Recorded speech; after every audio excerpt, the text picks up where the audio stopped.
은혜 받으실 하나님 말씀은 요한복음 4장 5 절부터 26 절까지입니다. 자, 오늘 말씀의 제목은 안 먹어도 배부른 이유, 기쁨. 안 먹어도 배부른 이유, 기쁨. 이와 같은 제목으로 하나님 말씀 증거하도록 하겠습니다. 아, 자, 앞을 보시고, 자, 예수님께서 여러분들이 너무 잘 아는 말씀인데 한 사마리아 여인을 구원하시기 위해서 정오에 사마리아 땅에 도착하셨습니다. 근데 그때 한 여인이 물 기르러 나왔죠. 여러분들 알다시피 중동 날씨는 굉장히 뜨겁습니다. 그래서 정오에는 한낮에는 절대 바깥에 가서 일을 하지 않습니다. 근데 이 여인이 정오에 그것도 한낮에 지금 물 기르러 나왔다라고 하는 것은 아무도 물 길러 나가지 않는 걸 알았기 때문입니다. 그래서 그 자리에 나간 거죠. 그러니까 이 여인은 말 못할 사정이 있는 겁니다. 사람들하고 마주치고 싶지가 않은 거예요. 보통 일반적으로 여러분 물을 언제 기르냐면은 이른 새벽이나 해질녘 그때 물을 깃습니다. 여러분들이 기억나실지 모르겠는데 아브라함의 종이 그 리브가를 이삭의 아내를 찾으러 나갔을 때 그 리브가를 만났던 장소가 어디였습니까? 우물가였어요. 그죠? 근데 우물가에 그 우물가 그때가 언제였어요? 해질 무렵이었습니다. 자, 그러니까 해 중천에 있을 때는 절대로 중동에서 물길로 나오지 않아요. 근데 이 여인은 사람들하고 마주치고 싶지가 않은 거예요. 예수님께서 그걸 아셨기 때문에 그 여인이 그 시간 그 타이밍에 오는 걸 딱 맞춰서 그 한낮에 그 우물가를 찾으신 겁니다.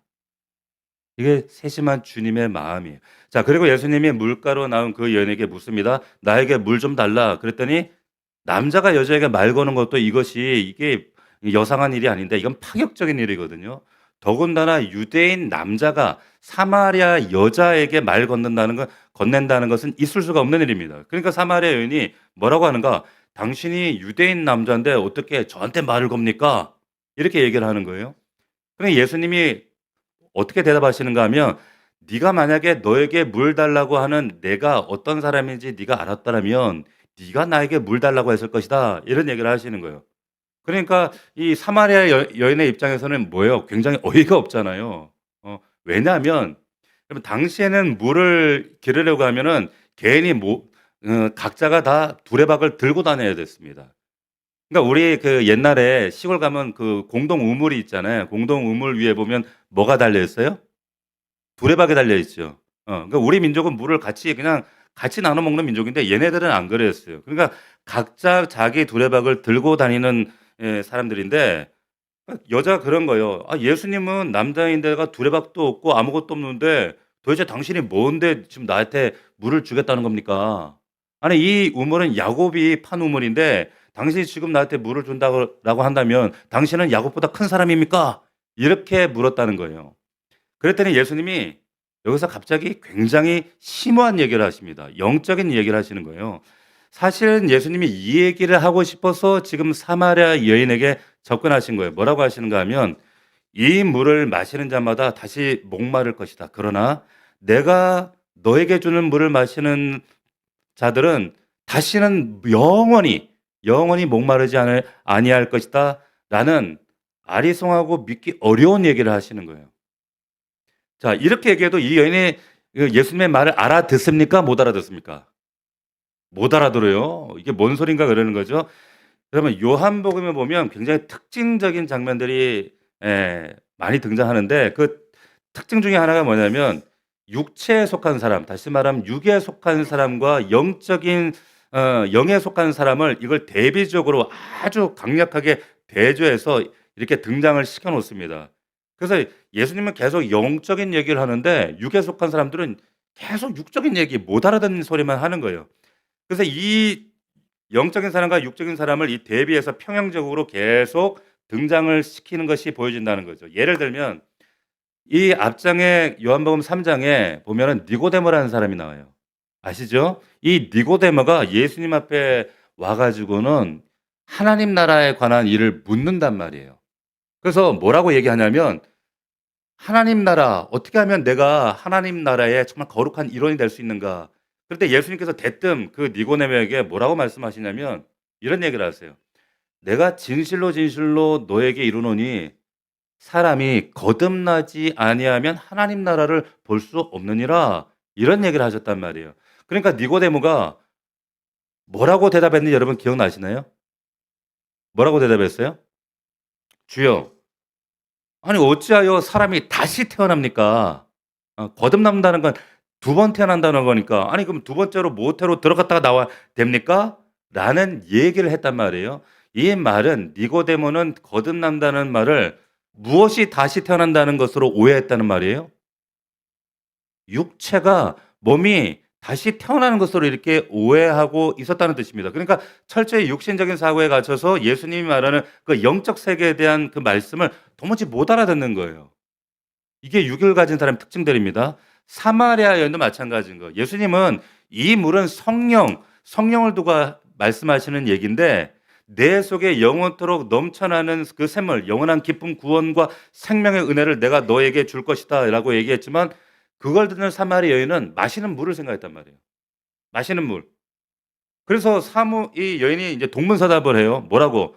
영원히 목마르지 아니하는 물 주겠다 그러니까 이 여인이 뭐라고 얘기를 하냐면 선생님 저한테 그 물을 주셔서 내가 제발 좀 여기 우물가에 나오지 않게 좀 해주세요. 어? 그렇게 얘기를 하는 거예요. 그러니까 여전히 이 여인은 이 예수님 그 말씀하시는 물을 무슨 물이라고 생각하는 거예요? 그냥 마시는 물이라고 생각하는 겁니다. 마시는 물. 근데 이 여인에는 이 대답 속에는 한이 있는 거예요. 한. 그래서 이 여인은 어떻게 하고 싶은 거예요, 사실? 제발 물 좀 기르러 안 나왔으면 좋겠다는 거예요. 제발 좀 사람들하고 안 마주쳤으면 좋겠다. 사람 좀 얼굴 좀 안 보고 살았으면 좋겠다. 지금 그 얘기를 하고 있는 겁니다. 그러니까 예수님께서 이 여인이 알아듣지 못하는 그 육적인 상태를 깨뜨리시기 위해서 전환하시기 위해서 영적인 그 여인의 문제의 핵심적인 그 속에 있는 것을 터치할 수 있는 핵심적인 질문을 던져버리시는데 그래야 영이 깨어날 수 있으니까 뭐라고 질문하시냐면 뭐라고 질문하셨어요? 가서 네 남편 데려와라 이렇게 얘기하시는 겁니다. 그랬더니 여인이 뭐라 그럽니까? 저는 남편 없는데요. 저 남편 없습니다. 그랬더니 맞다. 네가 남편이 없다고 말하는 말이 옳다. 너에게 원래 남편 5이 있었으나 지금도 함께하는 그 남자는 네 남편이 아니기 때문에 네가 남편이 없다라고 하는 말이 옳도다. 합당하도다. 이렇게 말씀하시는 거예요. 자, 보세요. 이거는 유대인 남자가 이 길 가던 이 남자가 절대 알 수 없는 일이고 나에게 숨겨져 있는 가장 내밀한 은밀한 자기의 수치와 두려움이란 말이에요. 그런데 자기가 지금 우물가에 나오기 싫은 이유도 사람들과 마주치고 싶지 않은 이유도 이것 때문이란 말이에요. 근데 갑자기 한 번도 마주친 적이 없던 웬 낯선 유대인 남자가 내 속사정을 속속들이 알고 있을 뿐만 아니라 그것을 정확하게 지적하고 있는 거 보고 깜짝 놀라는 거예요. 그래서 그제야 인제 이 여인이 뭐라고 얘기하냐면 그제서야 예수님의 어떤 '이분이 여상한 분이 아니구나.'라는 것을 알아보고는 "선생님 잊어버린 당신 선지자시군요." 이렇게 얘기를 하더라는 겁니다. 여러분 우리가 이 장면에서 여러분 보통 우리 이 여인을 여러분들이 지금까지 배울 때 '이 여인은 어떤 여인이다.' 이렇게 배워 오셨어요? 가늠한 여인. 남편 5이 있어 가늠한 여인. 자 그런데 이거는 철저하게 편견이고 이건 틀린 생각이라는 겁니다. 왜 그런가 하면 여러분 요즘에는 우리가 결혼을 어떻게 합니까? 대부분 뭐 중매도 있지만 선도 보지만 연애 결혼을 하죠. 근데 여러분 그거 아세요? 연애 결혼이 인류사 가운데 보편화된 게 여러분 100 년도 채 안 됐습니다. 그럼 그전에는 어떻게 결혼했어요? 인류사 가운데 모든 결혼 풍속은 정략 결혼 아니면 그냥 중매 결혼이에요. 그러니까 하물며 이 고대 시대 때 이 당시에 여러분 연애 결혼이라는 것은 있을 수도 없는 겁니다. 그냥 부모가 "결혼해." 하는 남자하고 결혼해서 살아야 되는 거예요. 더구나 여자 쪽에서는 배우자를 선택할 권한이 있다 없다? 없어요. 그래서 이 사마리아 여인은 마치 우리가 생각할 때 내가 이 남자가 좋으니까 이 남자하고 한번 살아보고 저 남자가 좋으니까 저 남자하고 살아보고 그래서 셋, 넷, 5까지 살아보다가 다 갈아치운 여자가 아니더라는 거예요. 절대 그건 여러분 오해입니다. 고대 시대 때는 특히 이스라엘에서는 여러분 결혼 방식이 어떻게 그 결혼이 유지되거나 변개될 수 있었는가 하면 여러분 신명기에 보면은 하나님께서 이혼을 허락해 주시는 장면이 있어요. 언제? 왜? 이거 여러분들 오해하시면 안 됩니다. 이혼 증서를 써주면 돼요. 왜? 근데 원래는 이혼하면 됩니까? 안 됩니까? 안 돼요. 안 됩니다. 그래서 예수님도 아주 강력하게 경고하셨어요. 절대로 이혼하면 안 돼. 절대로 이혼할 수 있는 사유는 간음 외에는 없다. 하나님이 짝지어진 것을 절대로 나눌 수가 없다라고 말씀하시고 강력하게 경고하셨어요. 그런데 왜 하나님이 신명기에서 이혼을 허락하셨는가 하면 뭐라고 하시는가? 너희의 연약한 때문이다. 그럼에도 불구하고 갖다 버리는 거 여자를 막. 그래서 하나님이 이 이스라엘 백성들의 이런 이혼 증서를 써주는 이런 말씀을 하나님이 명시해 두셨지만 또 이것이 보편화될까 봐. 그래서 이것을 제동하는 하나의 브레이크 장치를 하나님 마련해 두셨는데 그게 뭐냐? 이혼 증서를 써주는 겁니다. 그러니까 이혼 증서를 써줘서 남자 쪽에서 여자한테 주면 여자는 이제 나는 가늠한 여자가 아니다라는 증서가 되는 거예요. 이 증서를 통해서. 또 하나는 경솔함을 방지하는 겁니다. 그러니까 즉흥적으로 남자들이 살림하는 걸 보니까 집안일 하는 거 마음에 안 들어. 갈아치우고 싶어. 그래서 아내를 쫓아내려고 할 때는 서류를 작성하고 증인을 세우고 절차를 거치게 하는 굉장히 방법이 복잡했어요. 그래서 감정적인 이혼을 억제하는 완충작용으로 하나님께서 이 브레이크 지금 이혼 증서라는 걸 만들어 두신 거예요. 그러니까 여러분 오해하시면 안 돼요. 근데 그때 당시 유대인들이 이걸 굉장히 악용을 했다는 겁니다. 형사 취수제라는 게 있었어요. 여러분들 기억하시면 누가복음 22장에서 보면은 형이 죽었어. 애 없이 죽었어. 그러면 그 형수를 동생이 둘째가 취해. 둘째가 죽었어. 셋째, 넷째, 다섯, 여섯, 일곱째. 그러면 이 여자는 뭐예요? 근데 그 남자들은 그 여자가 싫은데도 그냥 호적에도 올리지 않고 사실혼 관계로 그냥 사는 거야. 됐고. 이런 사람들이 수두룩했다는 거예요. 그러니까 여자가 조금이라도 마음에 안 든다 그러면 그냥 이혼 증서 써가지고 갖다 줘버리거나 막 이런 형사 취수제 이런 일로 인해서 이런 피해자로 살아가는 여자들이 굉장히 많았다라고 하는 거예요. 이 여인도 그런 여인 중에 하나였을 거예요. 그러니까 이런 여인들이 만약에 여러분 과부가 되거나 혼자 된 여인이 되면 어떻게 살아갑니까? 그 고대에는 경제적 자립을 할 수가 없어요. 살아갈 수 있는 방도가 없는 거예요. 철저히 어린 겁니다. 그러니까 이 여인이 보세요. 아마도 이 사마리아 여인이 첫 번째 남편하고 결혼을 했을 거야. 근데 첫 번째 남편이 어떤 뭐 이유든 트집이든 이 여자가 마음에 안 들어. 그래서 어떻게 했다는 거예요? 내쫓아버려서 이혼 증서 써가지고. 그러니까 제2의 남자가 나타났어요. 그래서 이 여인을 취합니다. 근데 이 여인이 왜? 살 도리가 없으니까 그렇게 살아가야 되니까. 그런데 이 두 번째 남편도 어떻게 했다는 거예요? 마음에 안 들어 바깥 치워버렸다는 거예요. 그렇게 셋째, 넷째, 다섯째, 여섯째까지. 자, 보세요. 그러면 여러분 지금 이 사마리아 여인은 피해자잖아요. 근데 사회적인 시각은 어땠을까요? 피해자를 안 봐요. 누굴 정죄할까요? 이 여자를 정죄하는 거예요. 남자들을 정죄하는 것이 아니라 여자를 정죄합니다. 네가 문제가 있기 때문에 너 이혼당한 거야. 이때는 또 시족 사회이기 때문에 동네 사정 속속들이 다 알아요. 다 아니까 그 마을에서 누구 한 명이 이렇게 5번이나 이혼한 여자가 있다 그러면 같은 여자끼리도 저거 하자 있는 년 저거 이상한 년 더러운 년. 동네 사람들이 이 여자를 좋게 볼까요? 나쁘게 볼까요? 나쁘게 보는 거예요. 그러니까 이 여인은 오로지 피해자인데도 불구하고 그냥 죄인 부정한 여인처럼 그 부정한 마음 그런 부정결한 모습처럼 그렇게 기죽어서 살아갈 수밖에 없었던 여인이었다는 겁니다. 자, 그랬는데 이 여자가 이 주님을 만났잖아요. 19절에 보니까 보세요. 19절에 여자가 이르되 보여 내가 보니 선지자로소이다 그랬어요. 자기 모든 걸 다 알아. 근데 20절 한번 보십시오. 같이 한번 읽어봅시다. 시작. 우리 조상들은 이 산에서 예배하였는데 당신들의 말은 예배할 곳이 예루살렘에 있다 하더이다. 자, 여러분들 이 장면을 읽으면 이상하다는 생각이 들어야 정상이에요. 그죠? 왜냐하면 19절에 보면 여자가 정신 차린 거 이제 예수님이 내 사정 속속들이 다 아는 거 보니까 이분 보통 분이 아니네. 이분 여상한 분이 아니네. 내가 얘기하지 않아도 내 사정 다 알고 있는 분이니까 이 사람은 예레미야나 엘리야 같은 선지자인가 보다. 이런 생각을 하고 단지는 선지자입니다라고 얘기를 했는데 그러고 나서 20절 가서 뭐라고 얘기를 하냐면 갑자기 생뚱맞은 얘기하는 거예요.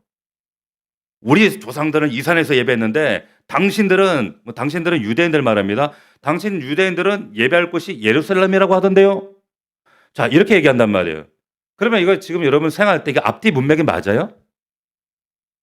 안 맞아요. 갑자기 뭔 얘기예요? 생뚱맞게 이 여자는 갑자기 예수님 보고 당신 선지자입니다. 이렇게 얘기해 놓고는 갑자기 이 예배 얘기를 왜 꺼내는 걸까요? 자, 지금 이 여인은 최소한 이분이 하나님으로부터 온 선지자라는 사실을 생각을 가졌을 때는 보세요.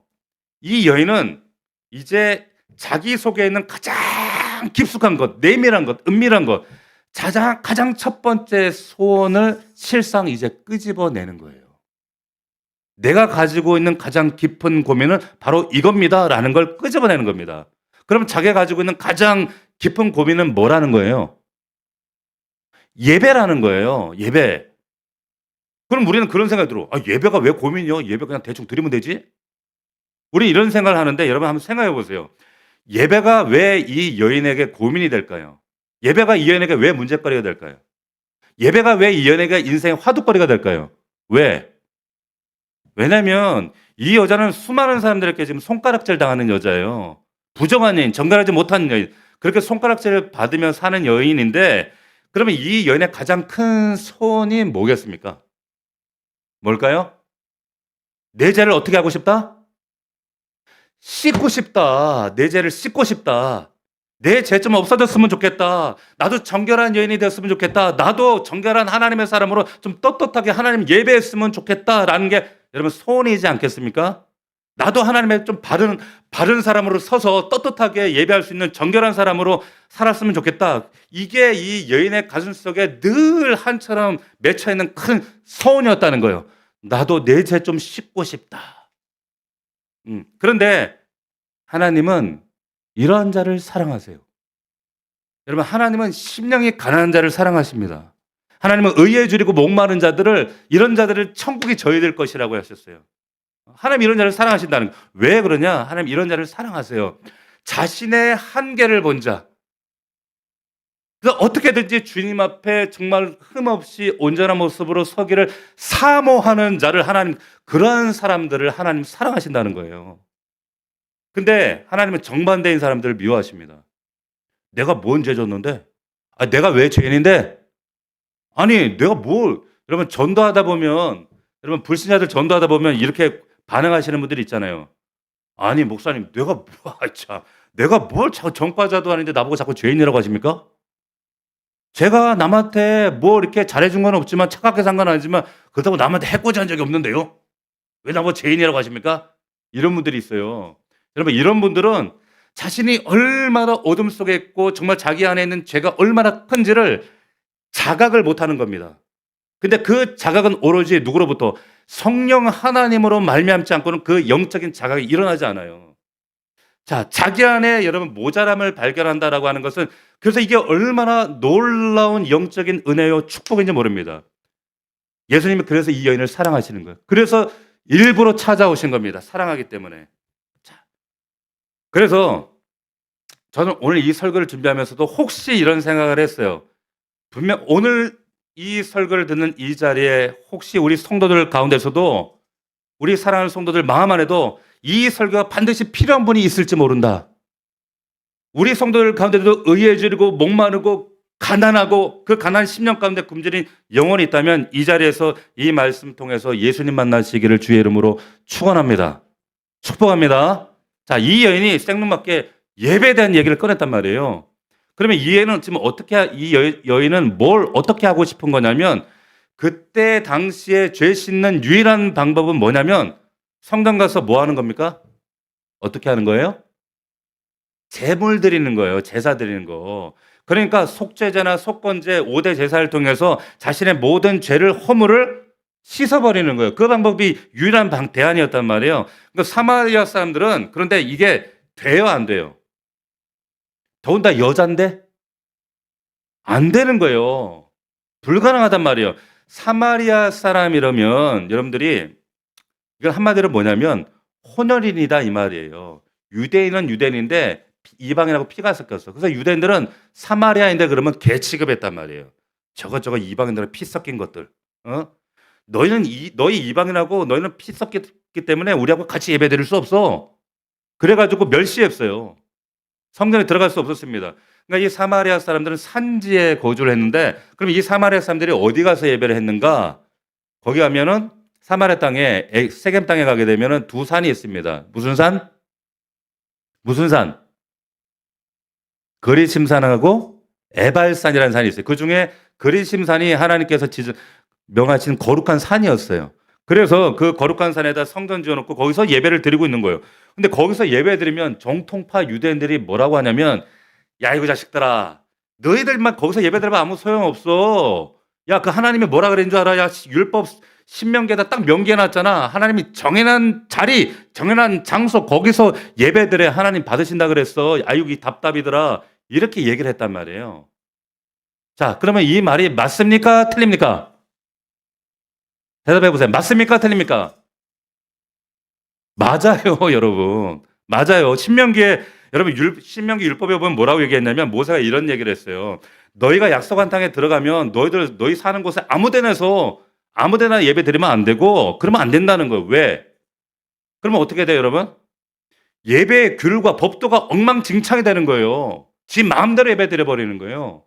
그러니까 시간이 지나면서 자기 마음대로 예배 드릴 거 아니에요. 그러니까 하나님께서 정해진 장소, 정해진 시간 거기서 예배 드려라 라고 말씀하세요. 이것이 후대 하나님이 정해주신 한 장소가 이게 뭐가 되는 겁니까?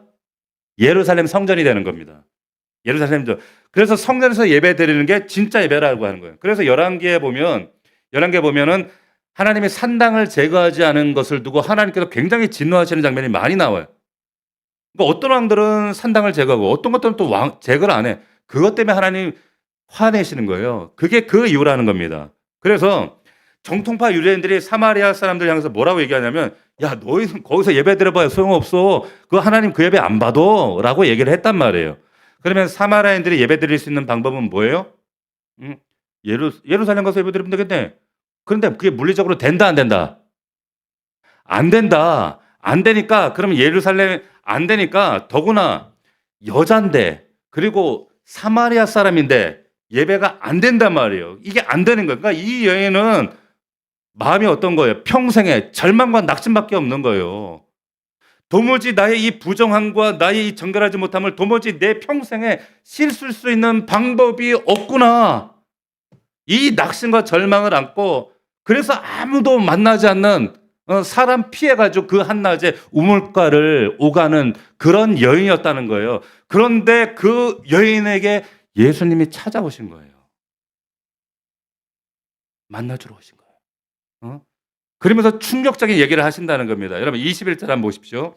21절에 예수께서 이렇게 말씀하세요. 여자여 내 말을 믿으라. 내 말 지금부터 그냥 지나쳐서 듣지 말고 내 말 반드시 믿으라.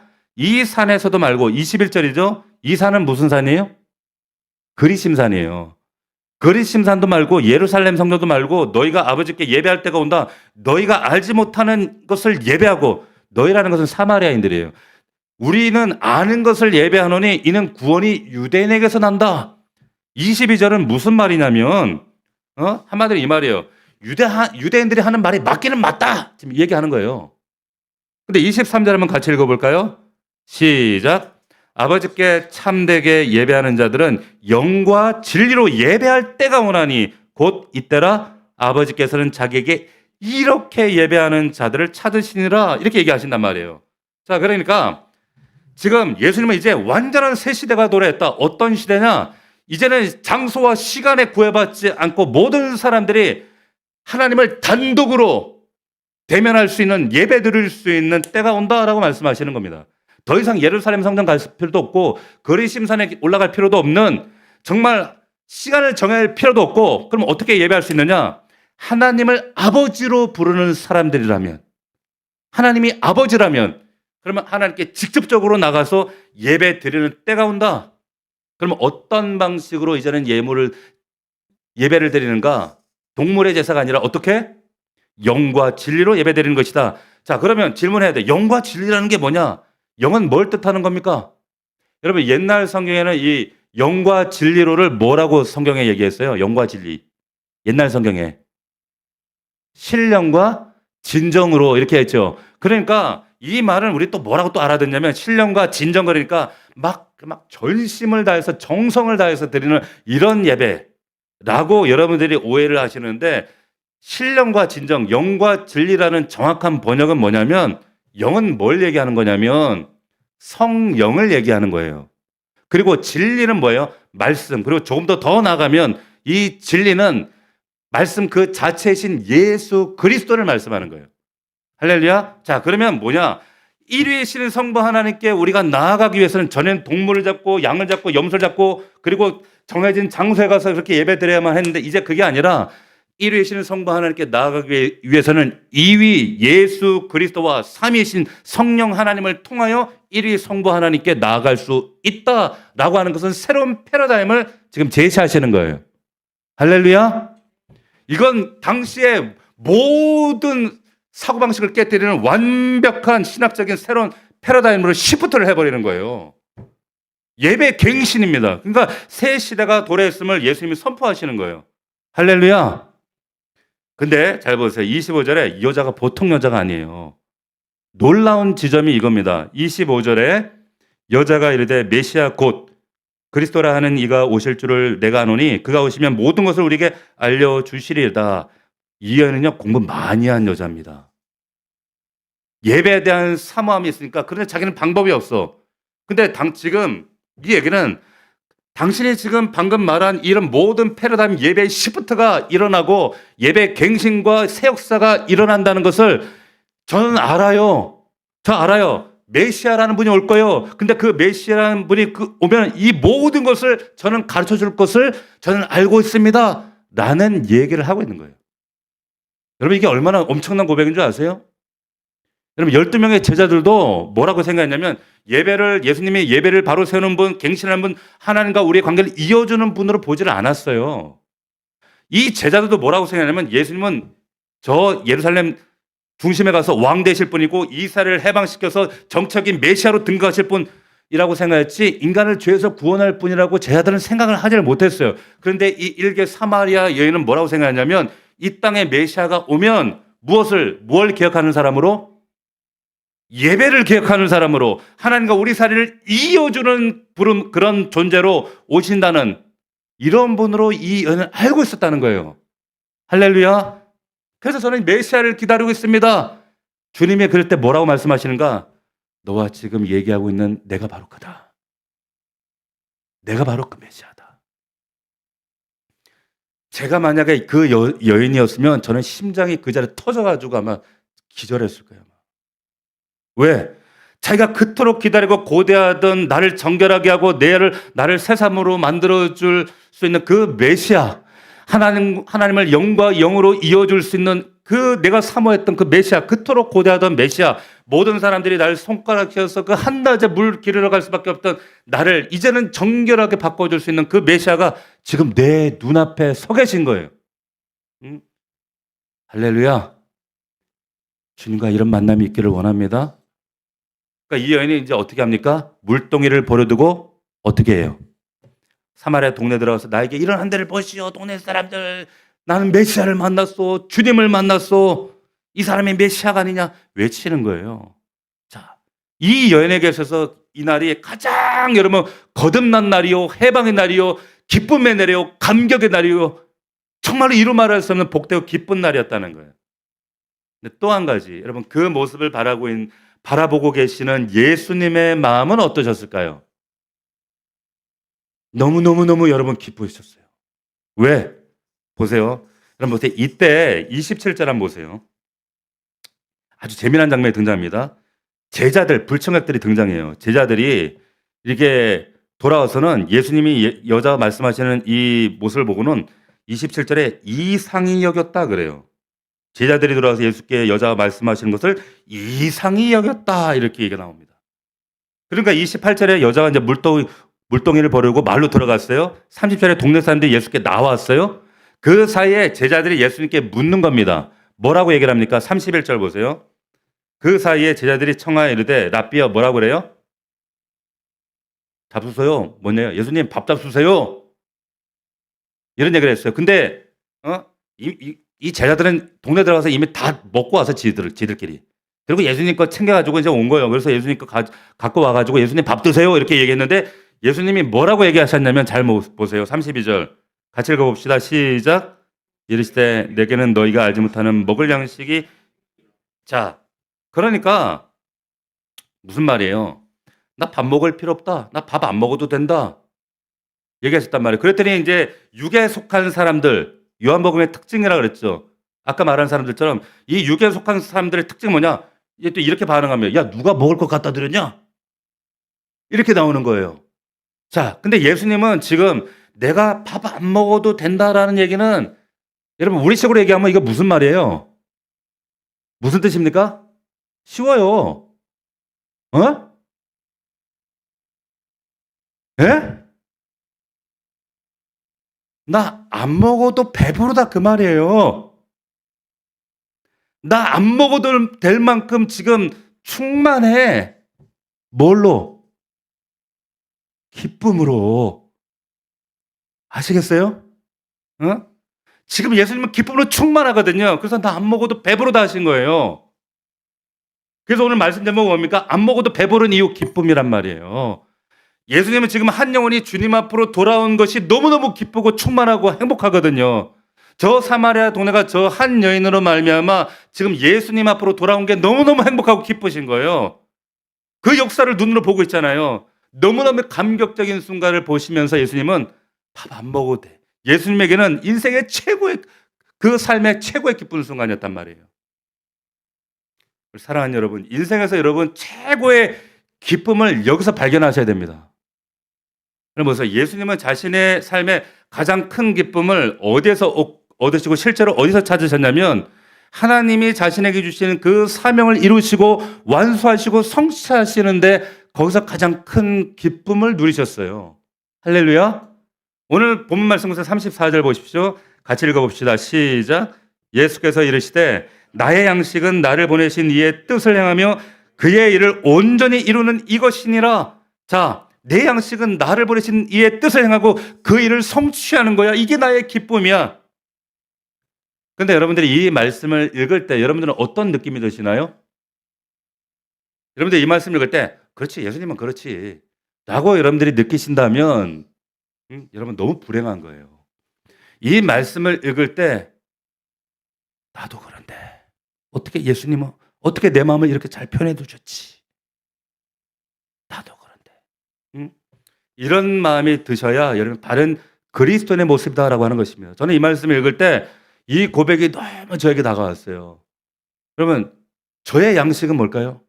저에게서 먹지 않아도 배부른 그 기쁨의 원천과 가장 큰 배부름은 뭘까요? 박 목사에게 맞춰보세요. 뭘까요? 그럼 설거지하기에서 가장 행복하고 기쁠 때가 언제일까요? 언제인 줄 아십니까? 말씀 전할 때예요. 그보다 더 기쁠 때가 없어요, 여러분. 말씀을 잘 전하고 그 말씀이 제대로 전달되어져서 여러분 안에 이 말씀 자체가 생명이 되고 여러분들 삶이 변화되어지는 모습을 볼 때 너무너무너무 행복하고 이보다 더 기쁜 일이 없고 이보다 더 감격스러운 일이 없어요. 이렇게 설교가 잘 전달되어지고 나는 집에 갈 때 발걸음부터 달라 행복해. 집에 돌아와서도 얼마나 기쁜지 아세요? 여러분 목사의 길이라는 게 쉽지 않아요. 제가 어릴 때 어머니가 아들아 너는 사무엘같이 된단다 이러면 그 말이 너무 듣기 난 목회 안 한다고. 이 징글징글한 목회 왜 내가 그 길을 가야 됩니까? 이 길이 쉽지 않아요. 그 길이 어떤 길인지 너무 뻔하게 잘 알기 때문에 그럼에도 불구하고 하나님 내게 주신 행복과 기쁨이 있다면 하나님 제가 이 말씀 전할 때 마지막 내 호흡이 중단되는 자리가 하나님 이 강단이 되게 해 주십시오. 은퇴해가지고 탱자탱자 하다가 그게 아니라 말씀 마지막까지 그게 선교지든 국내든 하나님 저는 강단에서 말씀 전하다가 설교하다가 죽을 수 있다면 이거보다 더 감사한 일이 없겠습니다. 그러면 죽어도 좋습니다. 저 이렇게만 사용해 주세요. 나 그렇게 써주세요. 이런 기억이 있어요. 제 고백 가운데. 여러분에게는 가장 큰 기쁨이 여러분 무엇입니까? 여러분 우리 인생이 왜 자꾸 불행하다 느낄까요? 왜 사람들이 자살하고 한국에서 못 살겠다 그러고 이민 가자 그러고 불행해 죽겠다 그러고 우울하다 그러고 나 죽고 싶다 그러고 왜 그런 말들을 쉼 없이 할까요? 여러분 왜 그런 줄 아세요? 우리의 모든 관심사가 자기 자신에게 집중되어 있기 때문에 그렇습니다. 보세요. 여러분 우리는 우리 자신의 모든 관심이 초점이 어디에 집중되어 있냐면 나에게 집중되어 있어요. 이 땅의 그리스도인들이 그 은혜 생활을 하면서도 왜 어그러지는 이유는 왜 그런가 하면 자 예배 드립니다. 은혜 받으러 나옵니다. 말씀과 찬양과 은혜 가운데 졌습니다. 그런데 그러면 은혜 받아서 그 은혜 받은 걸 어디다 흘려보내느냐? 다 자신의 문제 해결하는데 그 은혜를 다 흘려보내요. 거기다 다 은혜를 다 투입해요. 다른지 쳇바퀴 돌듯이. 그래서 네 가지 문제를 은혜 받아서 은혜를 또 네 문제에다 쏟아붓고 은혜 받았어 은혜 받은 거 네 가지 문제에 또 쏟아붓고 은혜 받았어 은혜 받은 거 네 가지 문제에 또 어디 쏟아붓고 이것이 쳇바퀴 돌듯이 끊임없이 반복되고 삶을 살더라는 거예요. 이건 결국에 우리를 어디로 끌고 가냐면 궁극적인 기쁨과 행복의 자리로 우리를 나가지 못하게 만들어요. 하나님은 어떤 분이시냐? 하나님은 우리 문제 해결사가 아닙니다. 하나님은 내 문제 해결하러 이 땅에 십자가 죽으러 오신 분이 아니라는 거예요. 하나님은 그 이상의 하나님이라는 겁니다. 그래서 그 이상의 하나님을 우리가 그래서 경험하지 못하는 거. 자기 자신에게만 집중하기 때문에. 여기에 깊은 한계가 있다라고 하는 거예요. 여러분 솔로몬 우리 전도서에 보면 솔로몬이 이런 얘기를 하죠. 전도서에 헛되고 헛되며 헛되고 헛되니 모든 것이 헛되도다. 이렇게 고백했던 솔로몬이 왜 헛되다라고 고백을 하는가 하면 전도서에 보면 솔로몬의 이런 이야기가 나와요. 내가 하고 싶은 거 내 영혼을 향해서 하고 싶은 거 네가 다 해봐라. 이런 얘기를 했어요. 나는 과거에 그래서 나는 건물도 지어봤어. 높은 건물도 지어보고 그리고 종들도 수없이 내 거느려보고 처첩저 여자들도 수없이 거느리고 내가 남자로서 할 수 있는 모든 것들 나는 다 해보고 그리고 내가 먹을 수 있는 음식에 나만큼 일가견 있는 사람 다 봐라. 내가 음식과 누리는 것과 즐기는 것 쾌락 할 수 있는 것 남자로서 해볼 수 있는 것 다 해봤다. 다 해봤다 이 말. 그런데 마지막 나온 그 솔로몬의 고백이 행복하다 불행하다? 불행하대. 헛되대, 허무하대, 허무만 가득 차다는 겁니다. 왜 그런 거예요? 자기 자신에게만 집중된 삶을 살았기 때문이라는 거예요. 오로지 자기 자신에게만 관심사가 자기 자신. 그러니까 보세요. 여러분 행복하길 원하시는 분들은 아멘. 행복하길 원하세요? 제가 그 비결을 가르쳐 드릴게요. 여기 딱 나오잖아요. 오늘 말씀에. 여기에 예수님은 안 먹어도 배부르다고 했다니까. 행복하다고 말씀하셨다니까. 그럼 뭐냐면 하나님이 일을 하시는 거예요. 여러분 복음 전하시는 거예요. 여러분 아멘 안 나오시죠? 그럴 줄 알았어요. 여러분들이. 로또입니다. 그러면 할렐루야 막 이럴 텐데 그지? 그럼 보세요. 주의 일을 하면 기뻐요. 세상에 여러분들 재미난 일도 있잖아요. 세상 여러분 고스톱 치면 기뻐요? 재밌지 기쁘지 않아요. 여러분 돈 버는 재미라 그러지 돈 버는 기쁨이라고 하잖아요. 여러분 고린도전서 5장 15절 우리 화면은 한번 열어주시고 여러분 우리 말씀을 잘 읽어보겠습니다. 자 같이 한번 읽어볼까요? 시작. 그가 앞에 화면 보시고 시작. 그가 모든 사람을 안 나오나요? 자 고린도전서 5장 15절입니다. 고린도전서 5장 15절을 보시면 자 제가 읽어드리도록 하겠습니다. 자 그는 예수님이에요. 예수님이 모든 사람을 대신하여 죽으신 것은 뭐 때문이냐? 살아있는 자들로 하여금 다시는 자신을 위해 살지 않고 그들을 대신하여 죽었다. 다시 살아나신 이를 위하여 살게 하려 하심이라 라고 말씀하는 거예요. 다시요. 예수님이 왜 십자가에 죽으신 것이냐? 살아있는 자로 하여금 다시는 여러분들이 자신을 위해 살지 않고 그들을 대신하여 죽었다. 다시 살아나신 이 예수를 위하여 살게 하려 하심이라. 할렐루야. 이런 말이 성경에 있다는 거 아셨어요? 예수님이 우리 위해 왜 죽으셨다고요?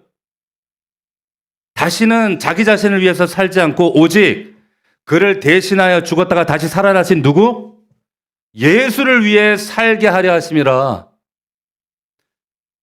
마치 이 말하면 또 삐딱한 사람들, 또 우리 또 노예로 만들려고 그러네. 예? 그게 아니라는 거예요. 우리는 다 자기 노예입니다. 정욕의 노예, 돈의 노예, 취미의 노예. 근데 내가 거기서 해방시켜 주겠다. 그 해방은 뭐냐? 너를 위해 살지 않는 거다. 예수 위해 살아라.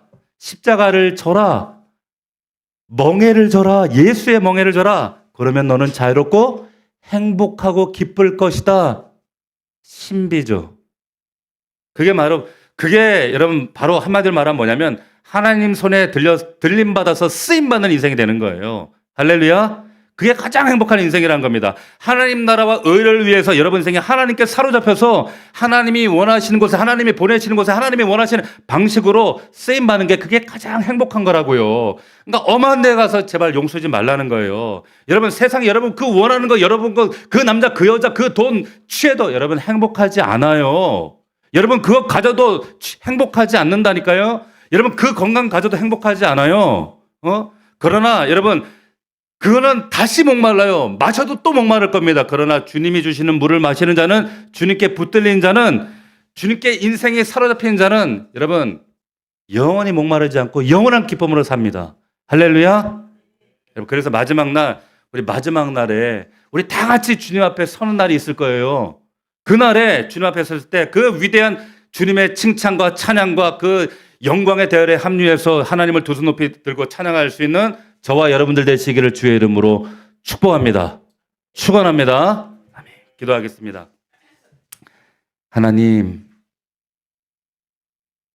우리의 인생에 왜 여전한 허무와 곤고함과 하나님 세상 재미는 끊임없이 갈구하나 하나님의 허락하시는 진정한 기쁨은 우리가 찾지 못하며 늘 죽고 싶은 마음, 늘 헤매는 마음, 늘 우울한 마음, 이런 마음으로 살아가는 저희들의 하나님 연약함을 주님 용서하시고 주님 회개하오니 하나님 오늘 이 말씀을 통하여 정말 이 여인이 만났던 이 기쁨과 거듭남의 놀라운 축복의 역사가 우리 더 넘치는 교회 모든 성도들에게 있게 하여 주시옵소서.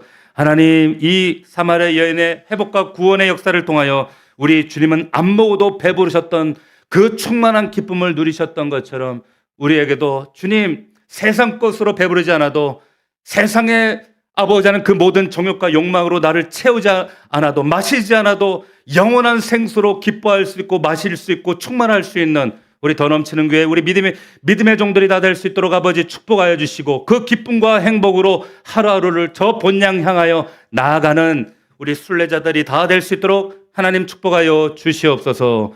감사드렸고 예수 그리스도의 이름으로 축복 기도 올려옵나이다. 아멘.